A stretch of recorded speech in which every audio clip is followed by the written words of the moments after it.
சென்னையில் இன்று 22 கேரட் ஆபரண தங்கம் ஒரு சவரன் ரூபாய் 1,16,000க்கு விற்பனை செய்யப்படுகிறது.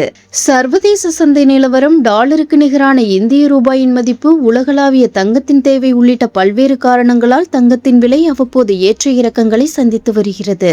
இந்த நிலையில் இன்று 1 கிலோ வெள்ளி ரூபாய் 2,90,000க்கு விற்பனை செய்யப்படுகிறது. சென்னையில் இன்று தங்கத்தின் விலை மாற்றமில்லாமல் 1 கிராம் ரூபாய் 14,500க்கு விற்பனை செய்யப்படுகிறது.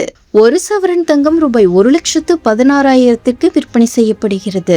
அதேபோல் 18 கேரட் தங்கம் விலையிலும் எந்த ஒரு மாற்றமும் இல்லாமல் 1 கிராம் ரூபாய் 12,180க்கு விற்பனை செய்யப்படுகிறது. இந்த நிலையில் சென்னையில் இன்று 1 கிராம் வெள்ளி ரூபாய் 290க்கு விற்பனை செய்யப்படுகிறது. 1 கிலோ பார் வெள்ளி ரூபாய் 2,90,000க்கு விற்பனை செய்யப்படுகிறது.